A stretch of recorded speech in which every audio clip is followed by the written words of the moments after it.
essa aula sobre representação no espaço de estados. O material está no NISE, nas sessões 3.2 a 3.6, e tem um pouco também no Garcia, na sessão 3.4. A ideia dessa aula é mostrar como a gente representa uma equação diferencial linear no espaço de estados, que é mais flexível do que a função de transferência por permitir múltiplas entradas e saídas, e também como é que a gente vai converter uma função de transferência em equação no espaço de estados e vice-versa. Bom, a ideia primeira é mostrar a definição de uma representação no espaço de estados e como a gente converte também uma função de transferência no espaço de estados e uma equação no espaço de estados também para a função de transferência. O exemplo mais corriqueiro que a gente costuma usar é o da massa-mola amortecedor. A gente chama um exemplo bem simplesinho para ver como é que funciona, e que é um exemplo de segunda ordem. Esse exemplo já foi apresentado algumas vezes ao longo de outras matérias também. É um modelo simplesinho, certo? Você tem uma massa, uma mola e um amortecedor.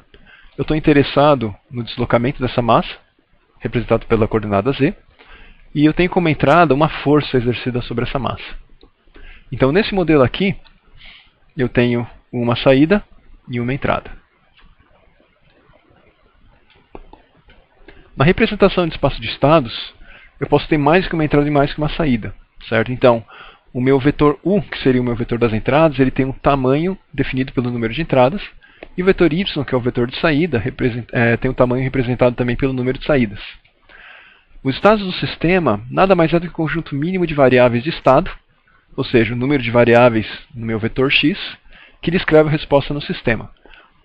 Ao contrário do caso das funções de transferência, você tem uma saída e uma entrada, certo? Então, o que você está sempre tentando isolar uma variável de interesse, que é a saída, mas no caso da representação no espaço de estados, eu posso ter várias variáveis de estado que não necessariamente a saída que eu estou interessado.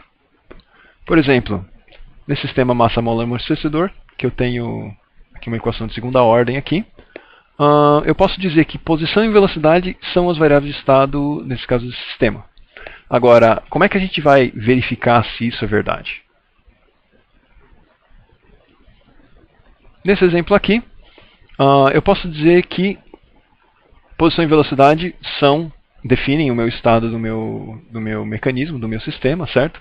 Porque cada uma delas independentemente não me definem tudo, certo? Por exemplo, para uma posição, eu posso ter várias velocidades diferentes, certo? Uma posição dessa massa aqui, ela pode estar indo para cima ou indo para baixo. Então, só a posição não me define o estado do sistema. Para uma velocidade, a mesma coisa. Eu posso estar nesse ponto com uma velocidade, um pouco acima com a mesma velocidade. Então eu preciso saber a posição e a velocidade para me dizer como é que o sistema está nesse exato momento. A aceleração não é uma coisa independente, certo? Ela depende da entrada, posição e velocidade. Se eu manipular a minha equação diferencial, eu consigo escrever a minha aceleração em termos da entrada e das minhas duas variáveis de estado, certo? Velocidade e posição. Então, eu digo que ela não é uma variável de estado. Ela não é necessária para me definir o estado desse sistema em um dado momento. Mas, ao mesmo tempo, se eu estiver interessado na aceleração desse bloco, eu posso também colocar a aceleração como uma das saídas. Essa é a representação padrão no espaço de estados. Por definição, ela é composta por equações de estado, que é a primeira derivada das variáveis de estado, dependendo das próprias variáveis de estado, entradas e tempo, t. E eu também tenho as equações de saída, em que ela também é dependente das variáveis de estado, da entrada e do tempo t. Note que eu tenho apenas uma única derivada no tempo, e ela pode ser não linear, eu não tenho nenhuma limitação quanto a isso. No nosso caso, a gente vai usar mais sistemas lineares, com parâmetros variantes no tempo. E nesse caso, eu consigo colocar isso aqui no formato matricial. Então, o meu vetor derivada das variáveis de estado vai ser igual a matriz A vezes o vetor x, que é das variáveis de estado, mais o matriz B vezes o vetor de entrada U. Eu vou ter também uma definição parecida do vetor de saída, certo? Então, o vetor das saídas y vai ser igual a matriz C vezes o vetor de variáveis de estado x, mais a matriz D vezes o vetor de variáveis de entrada U. Note que eu tenho que poder representar aqui equações diferenciais de qualquer ordem. De maneira geral, equações de ordem n vão me dar origem a n variáveis de estado, certo? Então, nesse exemplo aqui, eu tenho aqui um sistema de segunda ordem, certo? Que é o z dois pontos. Nesse caso aqui, eu tenho duas variáveis de estado, que é a posição z e a velocidade z ponto. Então, nesse caso aqui, eu tenho já uma equação diferencial, que eu posso dizer lá os z dois pontos. Então, se eu tenho duas variáveis de estado, eu tenho uma equação para z dois pontos, que é a derivada da velocidade. Eu preciso agora a derivada da posição, certo? Que é simplesmente, eu posso conseguir simplesmente aplicando a definição das minhas variáveis de estado, certo? Isso a gente vai ver mais para frente. O tamanho dos vetores é conhecido a partir do momento que eu sei o número de entradas, número de saídas e número de variáveis de estado, certo? Então, obviamente, o número de elementos que eu vou ter no meu vetor de entrada vai ser P, o número de elementos no meu vetor de saída vai ser Q, o número de elementos das variáveis de estado vai ser R, certo? E também a derivada do x ponto, vai ter também tamanho R. Porque para cada uma das minhas variáveis de estado, eu vou ter que ter uma derivada no tempo. Agora, o tamanho das matrizes já está definido a partir do momento que eu conheço P, Q e R. Tá ok? Então, no meu sistema linear, certo? O meu vetor x ponto vai ter R', certo? Vai ser igual a uma matriz A, que está multiplicando o x, que tem R' também, e o B está multiplicando o U, que tem P'. Então, olhando tudo isso aqui, eu sei que somando AX com BU, ele vai ter que dar x ponto, que tem R'. Então, eu sei que A vai ter R' e B vai ter R' também. Certo? Porque quando eu tenho uma multiplicação entre duas matrizes, o número de linhas do que está pré-multiplicando vai ser o número de linhas que eu vou ter no resultado final. Certo? Então, da mesma maneira, o meu vetor y, que tem Q linhas, está definindo também que C vai ter Q linhas e D vai ter Q linhas também. Bom, conhecendo que A e B tem R', certo? Que é o número de variáveis de estado, eu ainda não sei qual o número de colunas que A e B vai ter, certo? Como eu sei que, como eu estou multiplicando uma matriz com um vetor, eu sei que o número de colunas do que está pré-multiplicando tem que bater com o número de linhas do que está pós-multiplicando, certo? Então, eu sei que o número de colunas de A e de B, de A vai ser R e de B vai ser P. De igual maneira, C e D também eu posso definir, eu já conheço qual o número de colunas de C e de D. Para que essa multiplicação seja possível, C vai ter que ter R colunas e D vai ter que ter P colunas. As etapas para você gerar uma representação do espaço de estados a partir de um conjunto de equações diferenciais passa por, primeiro, identificar as variáveis de estados e as entradas, certo? Como a gente já falou, a ordem da equação diferencial tem a ver com o número de variáveis de estado, certo? Esse seria o nosso primeiro chute. Depois a gente pode refinar isso aqui em casos mais particulares. Depois eu escrevo as equações de estado. A partir do momento que eu já tenho quais são as variáveis de estado que eu quero usar e quais são as entradas, eu substituo nas minhas equações diferenciais e tento isolar as derivadas das variáveis de estado para achar alguma coisa nesse formato aqui, certo? X ponto vai ser igual a alguma coisa em função de x, de u e de t. Depois eu faço a mesma coisa com as equações de saída. Substituo as minhas variáveis para colocar tudo em termos de x, u e t, certo? Então isso aqui vão ser as minhas equações de saída. Depois disso, a partir do momento que eu tenho x ponto e y, eu posso colocar isso aqui em formato matricial, se isso aqui for um sistema linear, com parâmetros invariantes no tempo. De uma maneira mais concreta, considerando o nosso sistema massa-mola-amortecedor, eu tenho uma entrada F, certo? Que é a força conhecida sendo aplicada sobre o meu bloco, sobre a minha massinha. E eu quero como saída dois valores aqui. Eu não quero só o Z, certo? Só o movimento da minha massa. Eu quero também, vamos supor, a força que essa mola está fazendo, que seria o quê? K vezes o Z. Então, quais seriam os passos primeiro? identificar as variáveis de estado e as entradas. A entrada é f. Eu vou substituir tudo por u1, para facilitar a identificação dos elementos. As minhas variáveis de estado, como a gente já viu anteriormente, vai ser a posição e a velocidade. Então, eu vou renomear as minhas z's como x1 e z ponto como x2. Então, conhecendo o meu x, eu sei que o meu x ponto vai ser x1 ponto, x2 ponto, que vai ser igual a z ponto e z2 pontos. Depois eu escrevo as equações de estado. Primeiro eu tenho que escrever em termos de x e u. Então, a minha equação diferencial aqui, eu vou tentar escrever em termos de x e de u. Então, primeiramente, eu pego todos os meus elementos aqui, que tem a ver com as minhas variáveis de estado, e substituo. Os que não tiverem, por exemplo, z2 pontos, eu procuro aqui a variável na derivada dela, que vai ser x2 ponto, e substituo aqui. Certo? A mesma coisa com u, o meu f vira u1, e a partir daqui eu tento isolar a minha derivada de x, certo? Que eu quero escrever tudo isso aqui nesse formato geral. Ou seja, derivada igual tudo dependente do quê? Variável de estado, entrada e tempo t. Então, nesse caso aqui, eu consigo isolar x2 ponto, que vai ser igual a u1 menos cx2 menos kx1 dividido por m. Certo?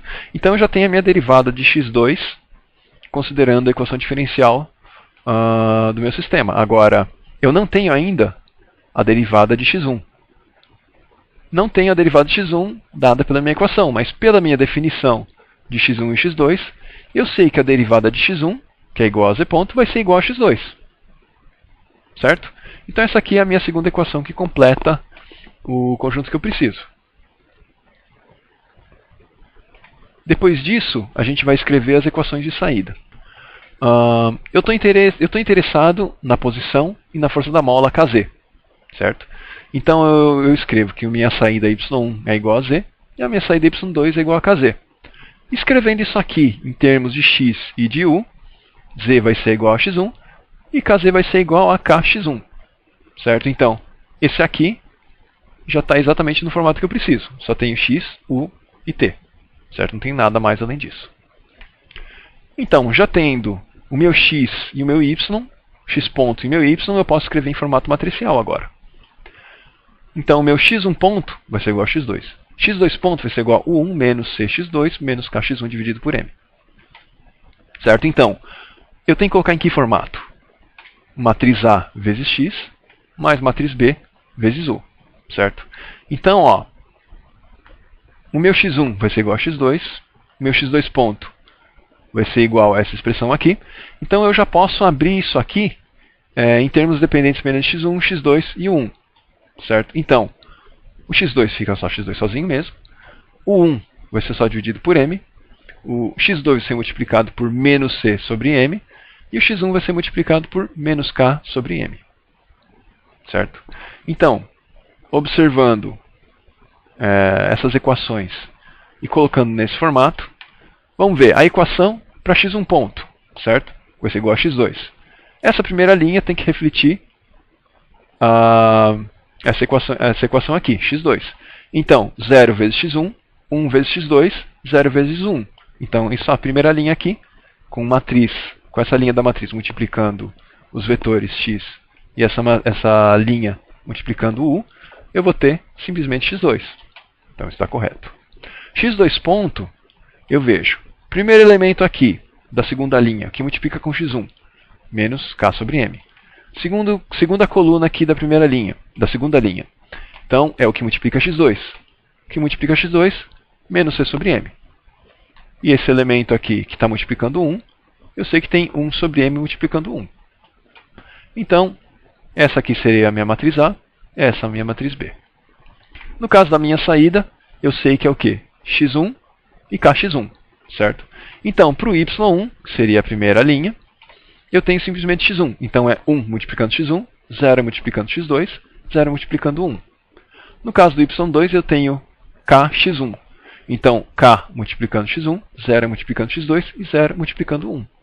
Então, eu tenho a minha matriz C e a minha matriz D. Então, esse aqui seria o formato geral, certo? Esse aqui seria a nossa equação diferencial, agora na representação no espaço de estados. Agora a gente vai ver a conversão de função de transferência em representação no espaço de estados. Por que isso aqui é importante? A representação no espaço de estados já está própria para a gente colocar isso aqui num algoritmo de integração numérica no computador. Inclusive considerando condições iniciais não nulas, coisa que a gente não considera quando a gente está fazendo a função de transferência normalmente. Então, de uma maneira geral, quando eu tenho uma função de transferência de um sistema linear invariante no tempo, pode ser definido por uma função g de s, que vai ter um numerador e um denominador, ambos polinômios em s, e o numerador vai ter uma ordem n, e o denominador vai ter uma ordem n, certo? E aqui a gente vai considerar que o m vai ser menor ou igual a n. E na maior parte dos casos, o m vai ser menor do que n. Então, se o meu numerador em s é constante, ou seja, é um polinômio de ordem zero, ou seja, não tenho nada de s, eu só tenho uma constante mesmo, eu posso pegar as equações diferenciais diretamente a partir da função de transferência sem nenhum problema. Certo? Então, ó, a partir disso aqui, ó, se eu tenho aqui o meu sistema massa-mola-amortecedor, então o meu g de s vai ser o quê? 1 sobre ms² mais cs mais k. Certo? Considerando que eu tenho a minha saída z, certo? A minha entrada f de s. Se eu multiplicar z pelo denominador e o f pelo numerador, certo? Fazendo a multiplicação cruzada aqui, eu vou ter aqui ms² mais csz mais kz é igual a f de s, certo? Então, se eu voltar isso aqui e fazer a transformada inversa de Laplace, considerando condições iniciais nulas, eu vou ter simplesmente mz dois pontos mais cz ponto mais kz igual a f de t. Certo? Então, no caso de que o numerador aqui é constante, é tranquilo transformar isso aqui de volta numa equação diferencial e a partir daí transformar isso aqui numa representação em espaço de estados. Agora, num caso um pouco mais geral, o meu numerador vai ser um polinômio de ordem n e o m não vai ser zero, vai ser maior do que zero, certo? Mas ainda assim menor do que n. Então, nesse caso aqui, eu posso separar isso aqui em dois blocos, o primeiro considerando só o denominador e o segundo considerando só o numerador, certo? Pela álgebra de diagrama de blocos, eu sei que y vai ser igual ao numerador vezes o x, e o x eu sei que vai ser 1 sobre denominador vezes u. Então, se eu juntar tudo isso aqui, vai virar numerador sobre denominador vezes u, que é exatamente o nosso sistema original. Então, eu primeiro obtenho as equações diferenciais a partir da função de transferência do denominador, da maneira que a gente conhece. Eu multiplico o denominador para as minhas variáveis de estado aqui, x nesse caso, certo? Então eu vou ter alguma coisa no formato linear, de uma equação diferencial linear. E depois eu defino a saída, né, o que vai sair do meu numerador, como a minha saída y. Certo? Então o meu y vai ser igual ao quê? O meu polinômio em s, numerador, vezes o x. Então o meu y está definido aqui também como derivadas de x vezes alguma constante.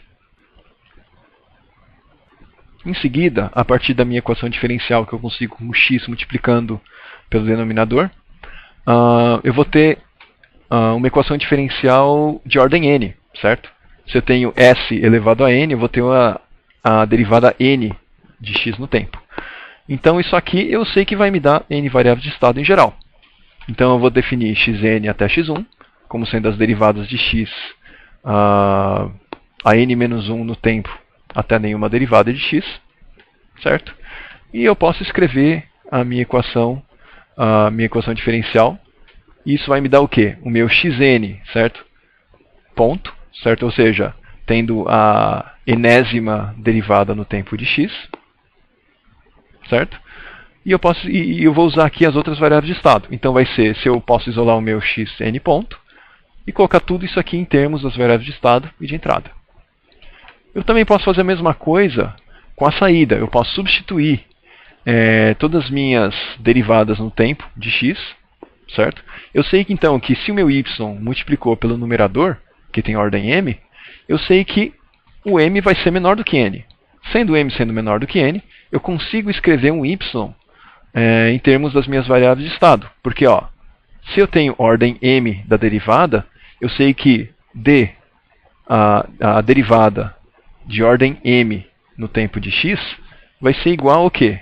Vai ser igual à minha variável de estado m mais 1, certo? xn é igual à derivada n menos 1, x1 é nenhuma derivada, então é sempre mais 1. Então, se eu tenho a derivada m, vai ser equivalente à minha variável de estado x, m mais 1, certo? Então, eu tenho aqui tudo em termos de variáveis de estado.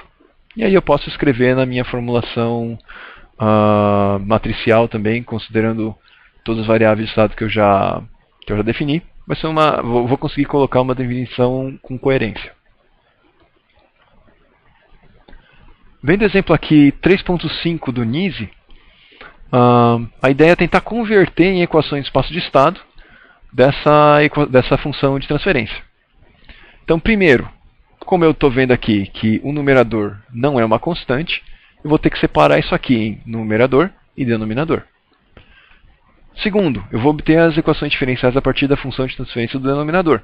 Então, x multiplicado pelo denominador vai ser igual à minha entrada r. Então, eu sei que se eu tenho um s ao cubo, eu sei que vou ter a terceira derivada no tempo de x. E assim por diante. Certo? Então, isso aqui é a minha equação diferencial do meu sistema. Agora, então, eu defino a saída a partir do numerador. Certo? Então, se eu sei que c vai ser igual a s² mais 7x mais 2 vezes x, e fizer a transformada inversa de Laplace, vai dar o quê? C vai ser igual a x2 pontos mais 7x ponto mais 2x. Certo? Agora, escrevendo as equações de espaço de estado, eu sei que eu tenho uma derivada de terceira ordem, então eu geralmente vou ter 3 variáveis de estado. Certo? Então, considerando isso aqui, eu vou ter x1, x2, x3, vai ser igual a x, x ponto, x2 ponto. Eu só tenho uma entrada, R, né? Então o meu R vai ser igual a U1, e faço a substituição na minha equação diferencial. Primeiro eu substituo x pontos, x2 pontos por x1, x2, x3, e o que sobrar eu substituo pela derivada do meu x. Então eu só vou substituir o meu x3 pontos para x3 ponto. Certo? Então, substituindo tudo, tenho essa equação. Isolando o x3 ponto, eu tenho o 1 menos 9x3 menos 26x2 menos 24x1. Ok? E agora, voltando na minha definição da minha saída, eu tenho aqui, substituindo, né, os x2 pontos, x ponto e x, pelas variáveis de estado, vai ficar c vai ser igual a x3 mais 7x2 mais 2x1. Ou seja, eu tenho a minha saída definida exclusivamente pelas minhas variáveis de estado. Escrevendo agora isso aqui em formato matricial, certo? Eu tenho pela equação diferencial, tenho o meu x3 ponto. E pela definição das minhas variáveis de estado, eu tenho x2 ponto e meu x1 ponto. Certo? Então, isso aqui colocando em termos matriciais, eu sei que o meu x1 ponto vai ser igual a x2. Então, a primeira linha tem que ser igual a x2. 0 multiplicando x1, 1 multiplicando x2, 0 multiplicando x3. 0 multiplicando 1, então vai sobrar só x2. x2 ponto vai ser igual a x3. Então essa segunda linha vai ter que ser igual a x3. 0 multiplicando x1, 0 multiplicando x2, 1 multiplicando x3. E 0 multiplicando 1. Não tem nada da entrada na minha definição de x2 ponto. Agora o meu x3 ponto vai ser igual. O que multiplica x1 aqui? Menos 24. O que multiplica x2? Menos 26. O que multiplica x3? Menos 9. O que multiplica 1? 1. Então isso aqui vai ser minha definição matricial das minhas equações x ponto. Escrevendo a saída agora de uma forma matricial também, eu sei que o meu c, que vai ser o meu y único, certo? Vai ser igual a x3 mais 7x2 mais 2x1. Então, essa linha aqui vai ser uma única linha, porque eu tenho uma única saída. Vai ser igual a alguma coisa que multiplica x1, que é 2, alguma coisa que multiplica x2, que vai ser 7, alguma coisa que multiplica x3, que é 1. Nada da entrada, então é 0 vezes 1. Então aqui eu já vou ter, em forma matricial, tanto o meu x ponto quanto o meu y. Agora a gente vai ver a conversão de espaço de estados em função de transferência. Conhecendo a nossa forma matricial para sistemas lineares invariantes no tempo, eu posso fazer transformadas de Laplace diretamente. Então, considerando condições iniciais nulas, eu vou ter S vezes x de S, vai ser igual a x de S mais B U de S. Y de S vai ser igual a Cx de S mais D U de S. Certo? Conhecendo a propriedade transformada de Laplace, se eu tenho uma constante vezes alguma função em t, vai ser a mesma coisa que a constante vezes a função em S. Isolando então o x, eu vou ter o quê? Passando o meu ax para o lado esquerdo da equação, sx menos ax. Se eu isolar o meu x de S, vai dar o quê? S identidade menos A. Certo? Porque se eu voltar agora a fazer a distributiva de novo, vai ser o quê? SI vezes x. I vezes x, I é o elemento neutro da multiplicação matricial, vai dar só SX. Mas menos A vezes x. Tá? Então, isolando x, vou ter esse termo aqui. Vai ser igual a B vezes U. Ok? Então, o meu x de S vai ser igual ao quê? Se eu pré-multiplicar por SI menos A inversa, isso aqui vai ser a identidade. E pré-multiplicar o outro lado vai dar x de S igual SI menos A inversa, B vezes U de S. Agora, substituindo o que a gente achou para x de S na equação em y de S, vai ser o quê? Y de S vai ser igual a C vezes SI menos A inversa, vezes B vezes U de S, mais D U de S. Tá? Então, isolando, fatorando o meu U de S, eu vou ter o quê? C vezes SI menos A inversa, vezes B, mais D, tudo isso aqui multiplicando U de S. Então, o que seria a função de transferência? É alguma coisa que relaciona a entrada U com a saída Y. Então, eu vou ter essa função aqui, essas matrizes aqui em S, que eu vou chamar de T de S, como a minha matriz da função de transferência. E a dimensão dela vai ser o quê? Número de saídas pelo número de entradas. Então essa aqui vai ser a minha função de transferência, que eu estou pegando a partir da minha equação no espaço de estados. Agora, uma coisa importante que a gente vai ter que ver é como é que a gente inverte uma matriz. Certo? Boa parte do nosso trabalho aqui vai ser inverter S vezes I menos A. Tá? Então, uma inversão genérica de uma matriz A vai ser o quê? A inversa vai ser igual à matriz adjunta dividido pelo determinante dela. Certo? Então, eu sei que a minha matriz adjunta vai ser igual ao quê? Uma matriz de cofatores transpostos. Certo? Então, o meu cofator IJ vai ser baseado no que a gente chama de menor MIJ, certo? Isso aqui é dado pelo quê? CIJ, o cofator IJ significa o cofator da minha linha I, coluna J, certo? Isso aqui vai ser igual ao quê? Menos 1 elevado a I mais J, vezes a menor MIJ. A menor MIJ é calculada como determinante da matriz A quando eu elimino a linha I e a coluna J. Quando eu considero uma matriz 2 por 2, eu já tenho uma forma já calculada, certo? Se eu tenho uma matriz A, que é definida por A, B, C e D, a inversa vai ser D menos B menos CA dividido por AD menos BC. Tá, ok? Porque a minha matriz adjunta de A vai ser D menos B menos CA, vai ser dividido isso aqui tudo pelo determinante de A. Agora a gente vai ver o exemplo 3.6 do livro do Nise.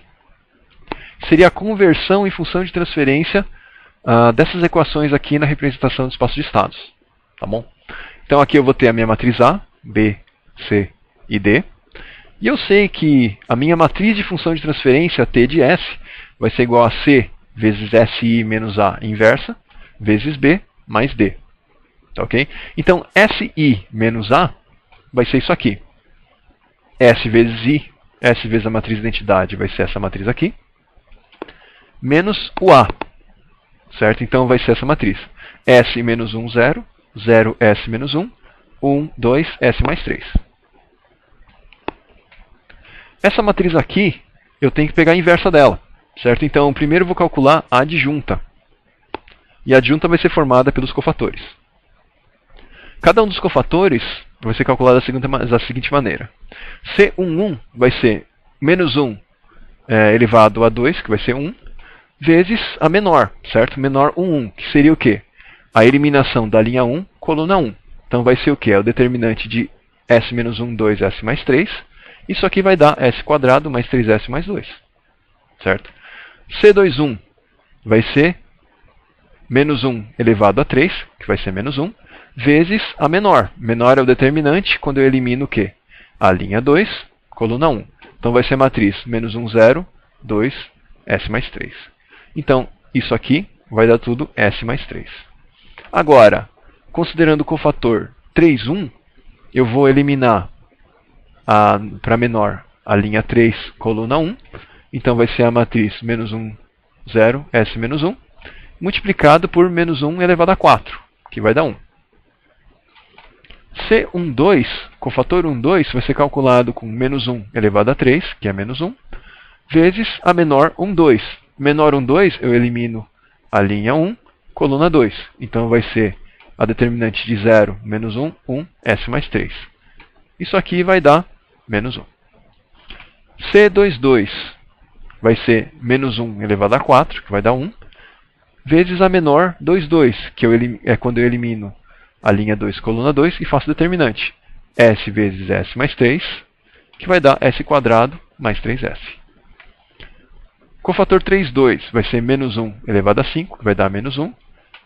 E eu multiplico com a menor 3, 2, que é quando eu elimino a linha 3, coluna 2. A matriz vai ser S0, 0 menos 1, com determinante S vezes menos 1. Então, menos S multiplicado por menos 1 dá S. Agora, para o cofator 1, 3, eu vou ter menos 1 elevado a 4, que vai dar 1, multiplicado pela menor 1, 3, que vai ser quando eu tenho a determinante quando eu elimino a linha 1, coluna 3. Então, determinante de 0S, 1, 2. Isso aqui vai dar menos S. O cofator 2, 3 vai ser menos 1 elevado a 5, que vai dar menos 1, vezes a menor 2, 3. Elimino a segunda linha, terceira coluna. Então, vai ser o determinante da matriz S menos 1, 1, 2. Então, isso aqui vai dar 2S mais 1, vezes menos 1, menos 2S menos 1. Cofator 3, 3 vai ser menos 1 elevado a 6, que vai dar 1, vezes a menor 3, 3. Elimina a terceira linha e a terceira coluna. Então, vai dar S quadrado. Agora, colocando todos os cofatores na matriz e fazendo a transposta, a minha matriz adjunta vai ser essa aqui. E calculando o determinante de SI menos A, eu vou ter esse polinômio aqui. Agora, tendo a matriz adjunta e o determinante, eu posso calcular a minha inversa. E vou usar essa matriz inversa aqui, multiplicando ela, pré-multiplicando com C, pós-multiplicando com B, e somando depois com D, certo? Então, vai ser essa operação que eu vou fazer para calcular o meu T de S. Lembrando que o meu B é um vetor coluna 10, 0, 0, e o C vai ser um vetor linha 1, 0, 0. D vai ser uma matriz nula. Então, pós-multiplicando primeiro, vou ter simplesmente a primeira coluna multiplicada por 10, e depois eu pré-multiplico pelo vetor linha 1, 0, 0. Isso aqui vai me dar simplesmente o primeiro elemento, a primeira linha desse vetor aqui. Então, o meu T de S vai ser 10S quadrado mais 30S mais 20 dividido por S ao cubo mais 3S quadrado mais 2S mais 1. E é isso. Essa aqui foi a aula sobre representação em espaço de estados. Qualquer dúvida, entre em contato.